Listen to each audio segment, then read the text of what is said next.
Hi, welcome to the Limitless Energy Masterclass. I'm your host, Dr. Nancy Kroll. I'm very excited to have with me today Dr. Nisha Chellam. Thank you so much for joining me today, Nisha. Thank you so much for having me. So I always like to have a brief little intro of my experts. Can you share with our viewers a little bit about what you do? Sure. So I call myself what do you call a recovering physician? And people ask me, what are you recovering from? I just being a physician. So I'm professionally trained MD, and I did internal medicine, and I did that for almost 20 years. And I think around 15 years, I began to ask myself some questions about, why are patients not getting better? Their symptoms get better, but they keep accumulating newer diseases every year they see me and newer drugs. And it took me a little time to figure this out. And when I came upon functional medicine, I completely quit being just a legal drug dealer and switched over to rebuilding health. So I'm actually right now, my practice is all about root cause of disease processes. And a lot of times, I think even today I posted on social media saying I've never truly seen a physical illness. It all stems from a mindset. So we work with the whole patient as such. And any disease that is lifestyle induced, I figure out a way to resolve it. That's what I do. I absolutely love hearing a Western trained physician calling yourself or an ex-legal drug dealer, because that's just hilarious to me, because that I is know. what it is. I love that. And I also love, because that completely aligns with the perspective that I bring in, which is the Chinese medicine perspective, where emotion is the root cause of all disease, which is can be kind of interchanged with mindset as well. So limiting beliefs from early childhood. So I Yeah. absolutely love that. We are so Yes. aligned there. So we are going to be discussing today why your fatigue hasn't been diagnosed and what to do about it. So let's kind of just jump right in. What do you feel is the root cause, or what causes fatigue? So let's define what fatigue is, right? Everybody says, oh, I'm just so tired.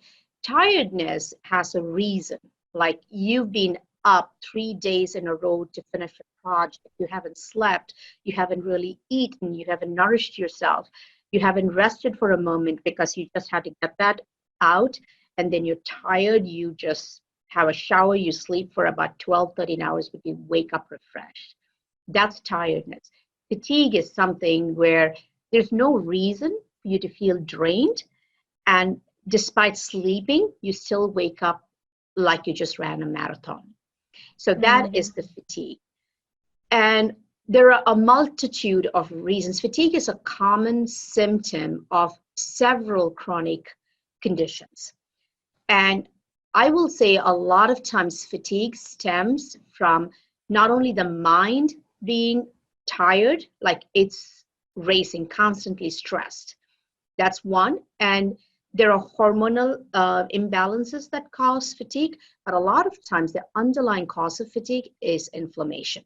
And inflammation can come from infection, it can come from sensitivities, or just chronic what they call negative energy situations, right? You're in the wrong job, or you're working with terrible people where you're constantly having to defend yourself, or you have a terrible relationship, or you just have constant problems, whether it be financial, relationship problems, or emotional problems.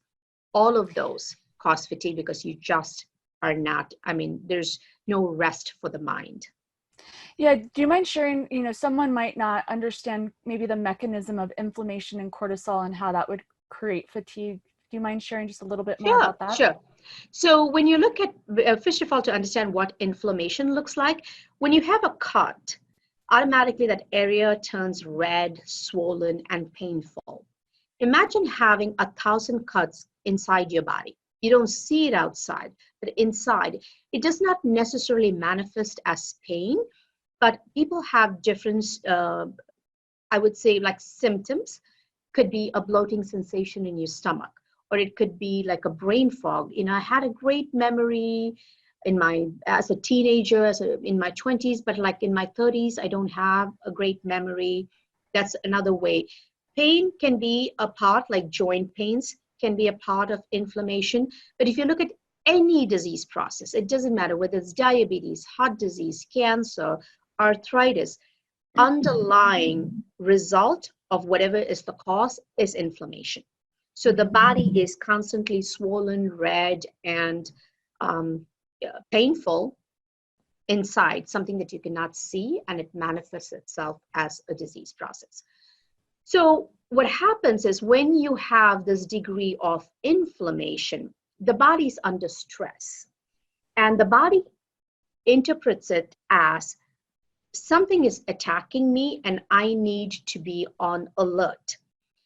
So let's say if it is an acute problem, like somebody slaps you or you have a car accident, you're hurt, and there's a reason for you to have inflammation.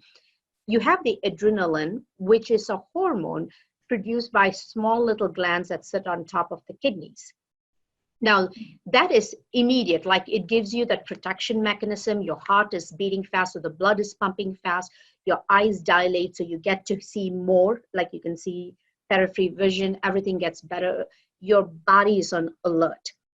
The problem is we're not meeting with accidents, we're just living in an accident. That's how our lives are, right?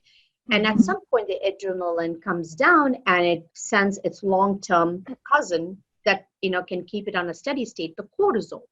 So now the cortisol starts getting produced, doing the same thing, getting your blood sugar up so you can have more energy to handle your stress. Your eyes, you're able to get more light into the eyes. You tend to have less digestive metabolic rate. You begin to gain some weight because the body holds on to the resources, saying, something terrible is going to happen, so I need more energy. So all of these changes happen. And when there is inflammation, the cortisol that gets produced in the body cannot get into the cells to tell the cells, we got all this resources for you. So more and more cortisol gets produced because the body knows it's stressed, but the inflammation blocks the action of cortisol.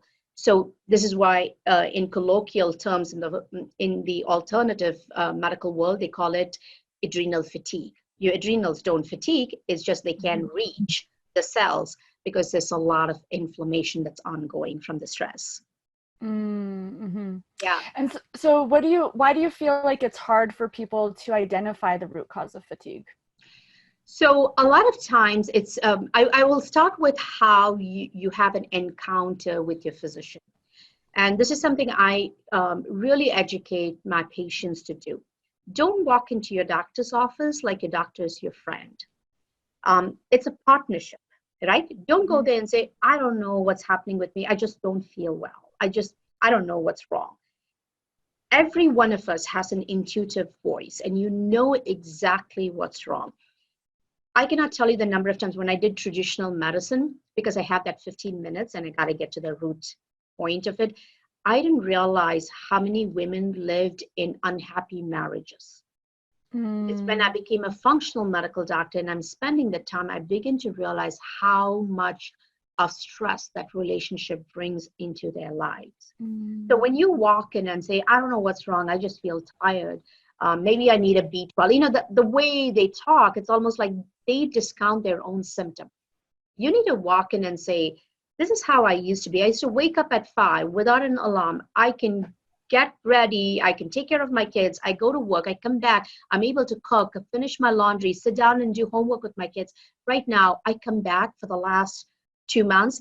I can barely keep my eyes open. I don't know what's changed. Nothing has changed in my habits. I'm just so fatigued and I need something. I need to know why. Now, when you do it, like you are giving them how you were before, but remember you're seeing your doctor once or twice a year when you go to a traditional doctor. They don't know how you were, and never allow a doctor to tell you it's because of age. Because you have to tell them that, right? Yes. Yeah, it's the biggest BS. Yes. I was like this 6 months ago. In 6 months, I didn't age. I'm sorry. So you need to have that conversation as an equal. Now, sometimes doctors may get intimidated if you just walk in that way. At the same time, I think as women, we need to pick up the phone and say, hey, I really want a doctor who will connect with me. Can I get the first appointment in the day or the last appointment in the evening? So, they're not running late or any of those. And you can choose the appointment, make sure you're prepared. Don't come in like in between your lunch hour to see your doctor and say, I'm just fatigued. You really need to take your symptoms seriously, number one. Number two, define what your normal health looks like for your doctor and tell them why it has changed. I think that once you do that, you probably will get the doctor to listen. But here's the second part that's very important. Traditional doctors do not consider fatigue as a problem. They consider it as like a normal symptom. So if you've been struggling, I mean, people come to me as a functional medical provider after 20 years of struggle. And it takes us like, 5 weeks to shift their energy. And the number of times I've heard women tell me, I don't know why I waited 20 years to do this. And that's very important. Now, traditional doctors do not know to do all the tests. They don't look for inflammation. They'll at the most look for a thyroid or a B12 and vitamin D. If they're all normal, you pretty much have hit the end of the road there. And they may look for big things like anemia, if you are a menstruating woman. And in general, they will do a CBC, which is the complete blood count, to make sure you don't have low hemoglobin that's causing you fatigue. So they're really looking for big ticket items, right? Big ticket items like, am I missing cancer? Am I missing like a severe thyroid problem or a severe B12 deficiency? They're not looking for the little dysfunctions that is annoying for years before it becomes a disease. And I think you have to be aware of that, how you talk to your doctor and who is the doctor you're going to, because not all doctors are, I don't want to say skilled, I would say trained to look for deeper and root causes, if that makes sense. Yeah, they're more educated in how to put out a fire, right? Yes, they're more educated in disease. Yeah, worst case scenario. Yeah. So how is your approach different? I think you kind of skirted around this a little bit, but maybe you could share a little bit deeper. So the history is very important. And when we do a timeline, right before, like you are in your mother's womb till now, you may be a 53-year-old who's walking into my office. And I find there are little clues throughout the decades. So I'll have a woman who comes to me and in her 20s, suddenly she has issues with bloating sensation in her stomach or heartburn. And she tell me, oh, it was college time. I was drinking a lot of beer and, hanging out and this was partying scene. But after that, she starts having menstrual abnormalities and have infertility. And then after that, there's no complaint for another decade. Then again, a series of complaints. I look for emotional triggers. Because a lot of these things begin with emotional triggers. I'll say, what happened in that decade? And you'll invariably find like, either college was difficult or there was a major breakup or there was a financial debacle, something that triggered off this physical illness. That's one thing that we look for in the history. The second thing that we do is we look at inflammatory markers. We establish, does this person really have a lot of inflammation? If so, why? And a lot of times you'll find the inflammation really stems from a gut that's not intact. The body is designed very beautifully. The gut renews itself every day. The liver, which is the one that processes your nutrition, processes your hormones, processes chemicals, is like a factory that can, if you damage it, it can rebuild itself in almost 36 hours. So you have the most used aspects of your body that can really rebuild very fast. So we look at those. So we look at the liver functions, we look at the gut, we look at the inflammatory markers. Then we look at all the other hormones, particularly the thyroid. We look at the estrogen imbalances and testosterone in women who have a lot of fatigue. And I call it the blueprint. I actually put all of these together and see, where does this person need help? What is the first domino that fell? And a lot of times it could be just stress, and other times it can be an infection in the gut, and other times it can be a genetic disorder that's causing fat accumulation in the liver that is disrupting all the hormones. because the liver is such a huge aspect of our health. So we literally look at the whole picture and then work on how to rebuild all of these aspects. Awesome. So you're actually going to the root cause. Mm-hmm. Yes. Yeah. So if someone's watching this and they've been struggling with fatigue, what are your quick steps in order for them to shift that? Okay. So one of the things that they need to sit and do is really prepare their own timeline. When did this fatigue start? Did it usually fatigue doesn't occur just on its own. There's usually a slight weight gain with it, or there's something like your hair is falling, or there's a skin rash, something. Fatigue is a symptom of a bigger problem. Look at the big picture, really spend some time. It's almost like how you look at your finances. If you're struggling with debt, how do you look at the whole picture? You can't just look at the debt. You got to see, how did you get yourself there? What is it, the income that's a problem, or is there something we're spending too much on? Same thing with your body. You have fatigue, look at all the associated symptoms. Number two, find the right doctor. Extremely important. Find somebody who's going to put all of this together and really do the right testing to get to the root cause. So if you have weight gain, especially after a pregnancy, and you're unable to lose weight, it could be your thyroid is still inflamed. Let's say you just have like a problem with your menstrual cycle, a difficulty getting pregnant. You could be a hyperestrogen state. You have uterine bleeding. Do you have a progesterone imbalance? There are so many things that can happen. Put all of that together and go to the right doctor. I think where people fail is they just find a doctor covered by their insurance. And unfortunately, that's a business relationship. They don't look for the root cause. You need to go to somebody who actually will delve into the root cause and willing to help you rebuild. I think putting the symptoms together, finding the right physician, trying to see if you can call and get a vibe of how the practice approaches this, I think are the few things that they need to do.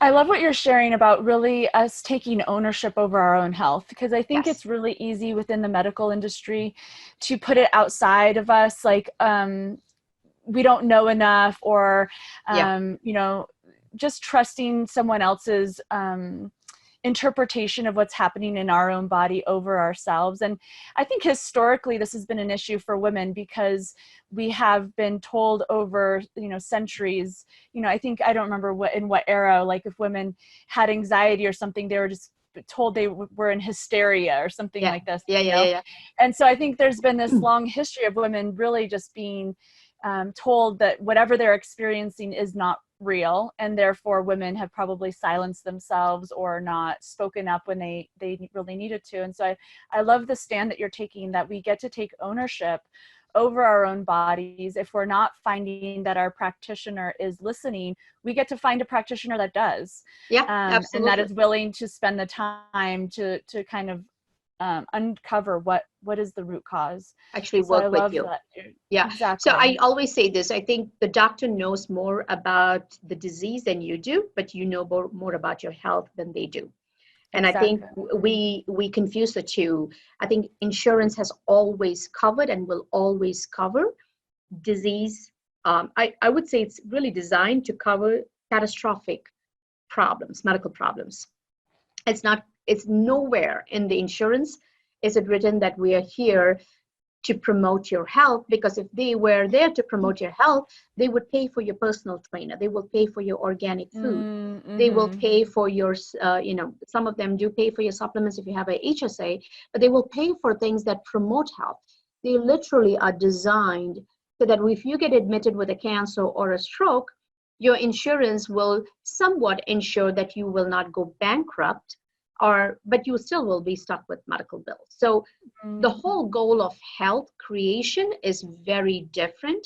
It is really about listening to your intuitive voice and taking a stand for yourself, because I think most people believe like your disease is happening from within you. How does somebody outside you help you? You got to begin to help yourself. You got to go in prepared for this appointment and truly believe you're going to have a conversation and a discussion and a partnership with your practitioner or your physician or, you know, whomever you're seeing, not like, here's me, do what you think is right. That doesn't work, right? Then they can do Yeah. what is right for that disease, but not for you.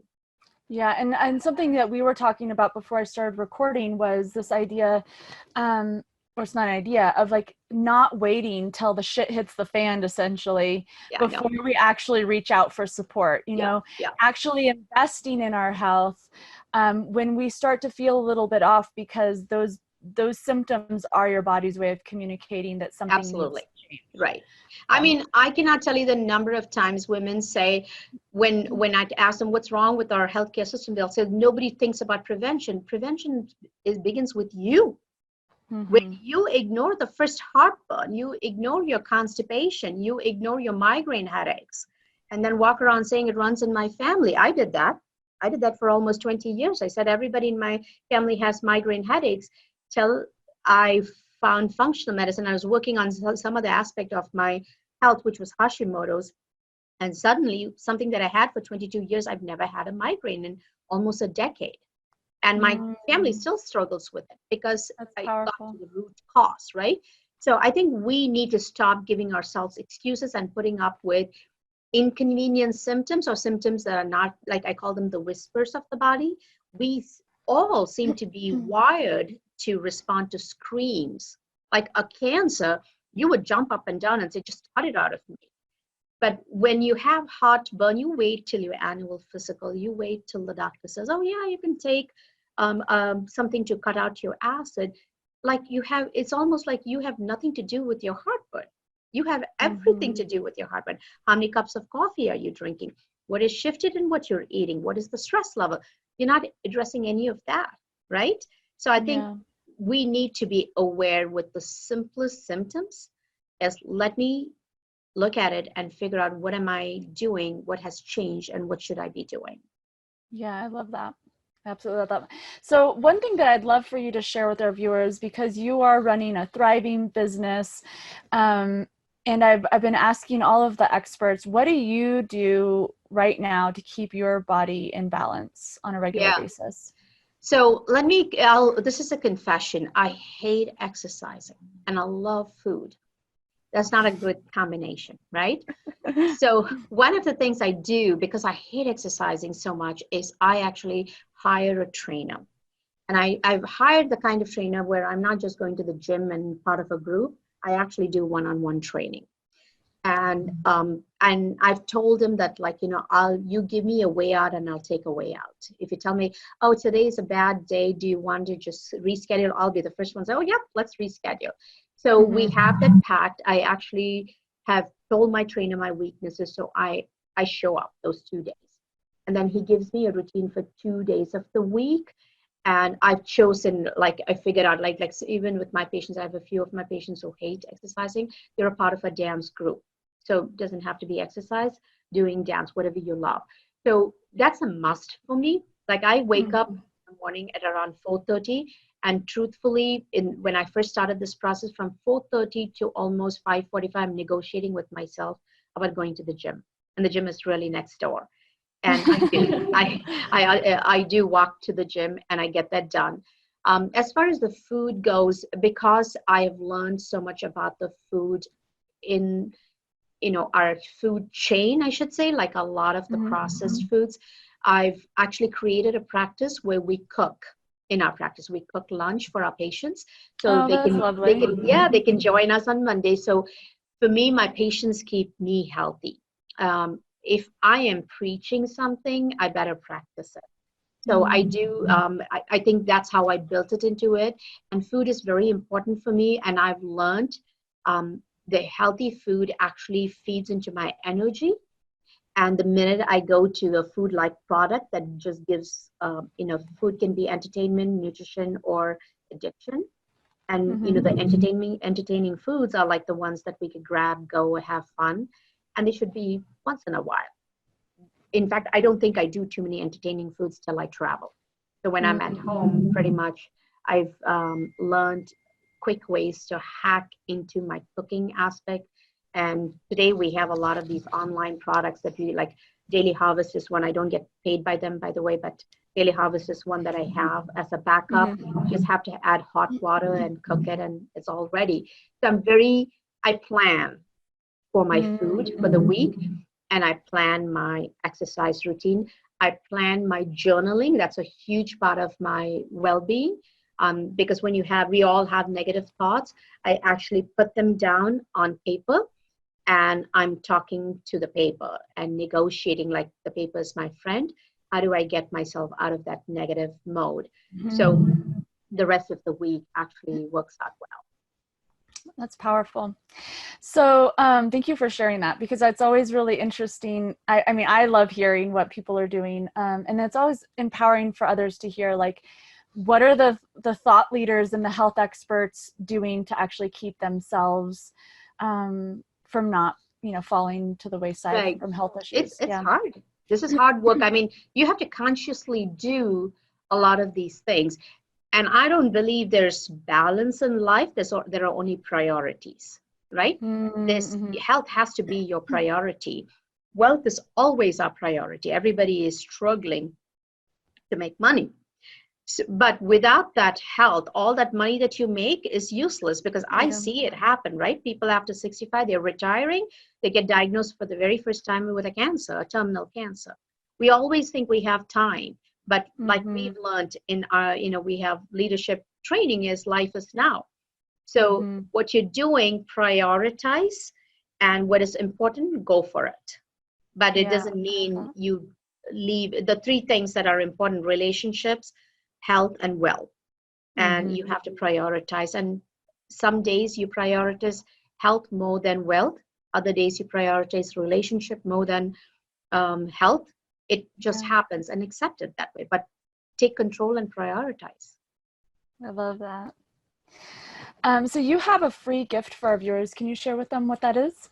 Yeah. So I have a consumer guide, which is about the thyroid. I don't think people understand enough about the thyroid. So this is going to help you understand how it connects with the whole body, and how when it really manifests as a disease, it's actually a symptom. The thyroid is never the problem. It's the victim of the underlying problem. Yeah, so the link for that is just below here. Also, if you forget to click the link, it's also in the email where you opened up this video. So I have one more question for you, Nisha, and that is, if you could go backwards in time and tell your younger self anything, what would that be? Oh my God, I have so much I could have done, but I truly believe I needed to have this journey to get where I am today. I would say, to seek support much earlier. I did a lot of things on my own, and it made it very hard for me. I did not create a network of people I could lean on during hard times. So the journey was very hard. So I would say, make sure you keep your connections with your friends. Keep your connections and nurture those connections over the years. A lot of us get very busy in the drift of life, and we never nurture the connections we've made when we are younger. I think that has probably, and it will continue to be, a huge regret of mine, the fact that I never connected and leaned in for support. Yeah, that's a big one. And also just realizing that we don't have to prove ourselves and do it nothing has to be done by ourselves, right?